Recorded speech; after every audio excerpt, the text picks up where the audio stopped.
afternoon. One more and then it's a break for you, so please bear with me. My name is Jodi O'Donnell Ames, and I'm the founder of Hope Loves Company.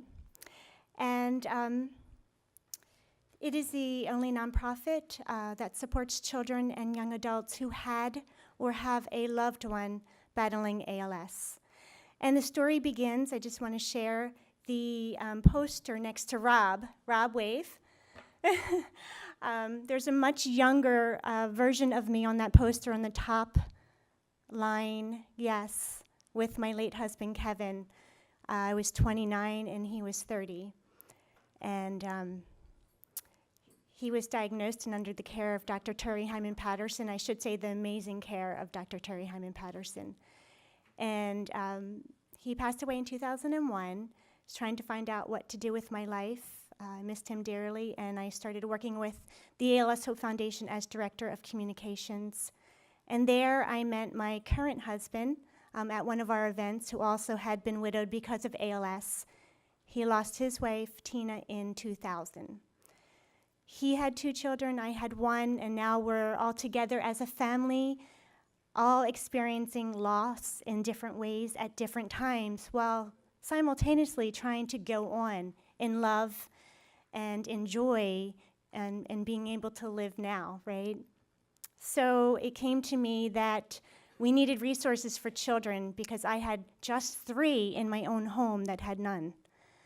And so I started Hope Loves Company for my home in 2007, just reaching out to families. And then in 2012, so we're just now 4 years old, began the process of becoming a 501c3 and reaching out.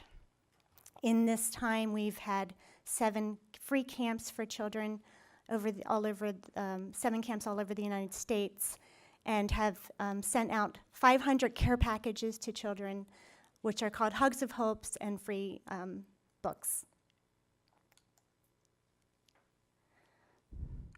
So that is a picture of our last camp, and I'm very proud to say that Kim, who's in this room, and Melinda were both there to support the event. Actually, at that camp, I think 7 different ALS volunteers were there, many from the ALS Association and some from others. So they got to experience this wonderful camp for a weekend of children who attended from 7 different states, and that camp took place in Massachusetts. The lightning spark of thought generated in the solitary mind awakens in likeness in another mind. So that's a picture of Aurora Borealis. 1 year ago here in this room, many wonderful things happened. And I was inspired by this man who came up to me after I spoke and said, if you would like to have a camp or an event, have your children, your ambassadors, go to Iceland. I will help you. So Gujan sparked this event.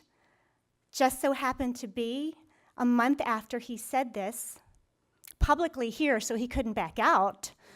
One of our board members, Jack Tater, said, I'm going to Prague, and by traveling to Prague, I can stop over in Iceland for free. So I think I'm going to do it.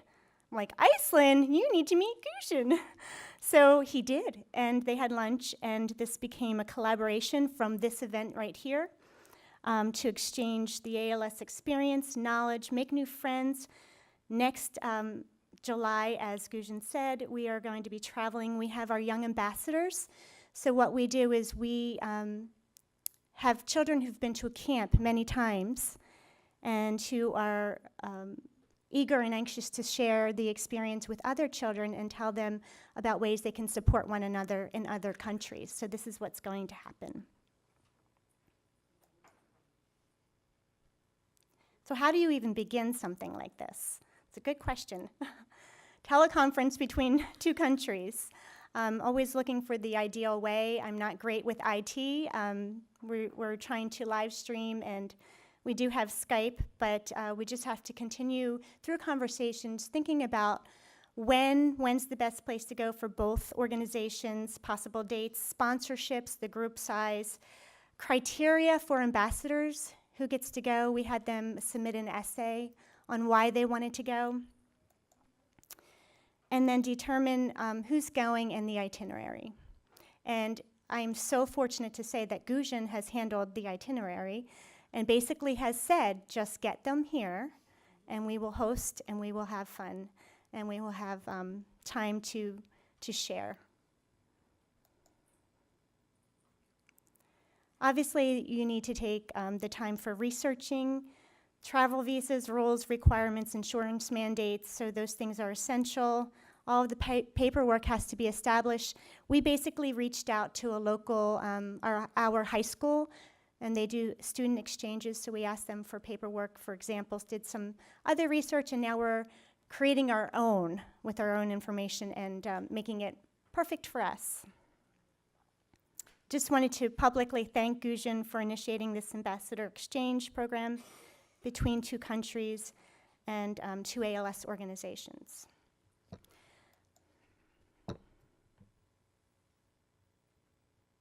So, whoops, we have a video as well. But before I show the video, I just wanted to also share a few things. I think it's important to realize the power that this room has, and the ability to connect, share information, resources, and emails. And wanted to say that the Amsterdam swim, we were lucky enough to be on the Today Show in May, and I believe that the segment went from Hope Loves Company to that swim.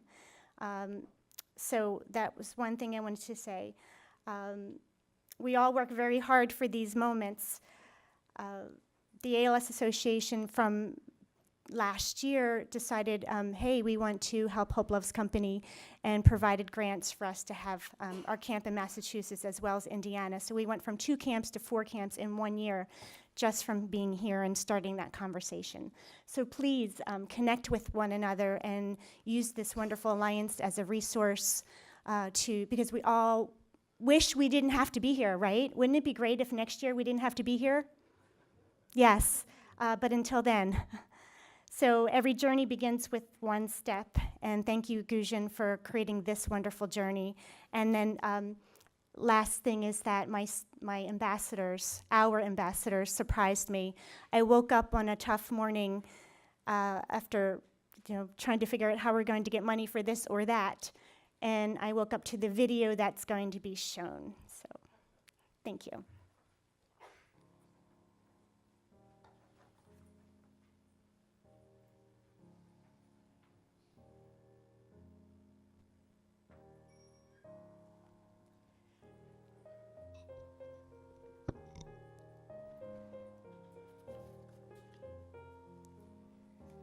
ALS is a neurodegenerative disease that weakens muscles and eventually takes away one's ability to walk, talk, eat, and ultimately breathe.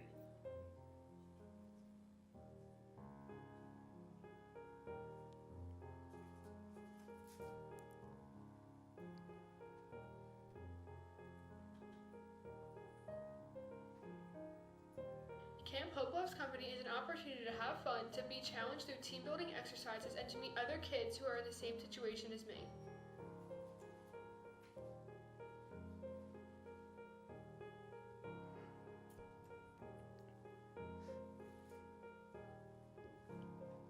Before I started going to Camp HLC, I thought I was alone in all this. HLC to me is a group of people who become your family, and they care for you no matter what. HLC to me is life-changing.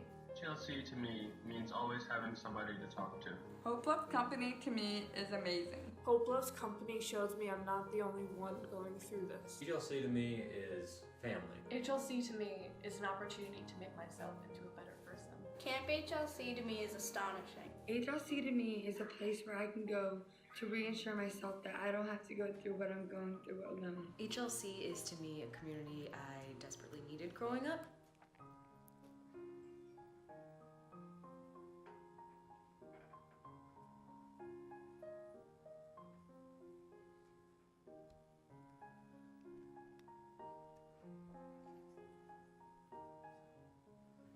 You really don't get anything like that anywhere else. I'm sorry that I'm emotional, but the young girl with the long blonde, the long red hair, the Irish-looking one, who's my child, with the glasses, she's the one in that picture on the first line with my husband, and she was 3 then, and now she's 24 and volunteering at Camp HLC. So to see her there is, and to surprise me with that. And I just want to end, before I take questions, that we do have books available. They're provided free of charge to any family who needs them. They are only in English, but we welcome the opportunity to translate them. This one I've written with Alina, who you saw in the film with the glasses.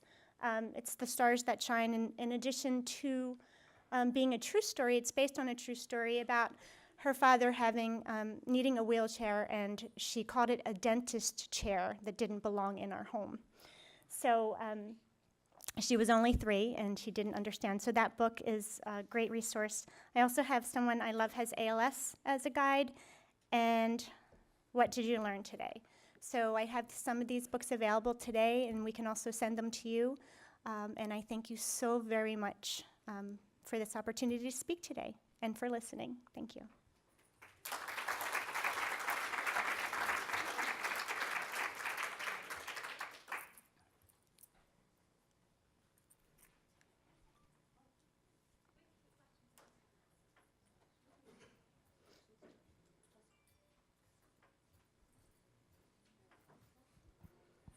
Thank you for your presentation, Jodi. Thank you. How do you, it's open for all children, of course, but how do you do selection of which children are able or allowed to come? Because there's, of course, so many people in USA who have ALS and so many children. So how does it work? Basically, we have yet to turn any child down, and the goal is to never turn a child down. We share the information. We guess a year in advance how many people will most likely come to camp, because the children are invited, patient is invited, so it's a family camp as well.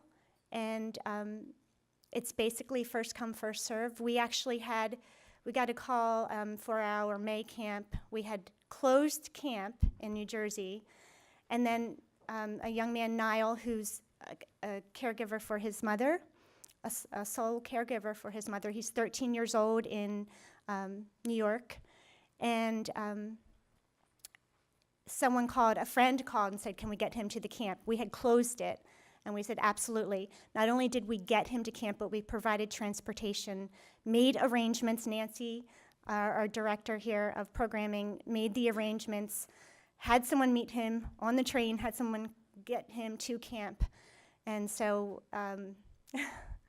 to the best of our ability is how we do that. We did have, each camp typically has anywhere from 5 to 10 states represented. We've have had students or children flown in, drive in, taxi in, cab in, train. About 35 kids are in attendance at each camp, but that can range. Once they come back, it can go to anywhere from 35 to 55 kids. And then, in addition, they have, if they're younger, they have a chaperone with them.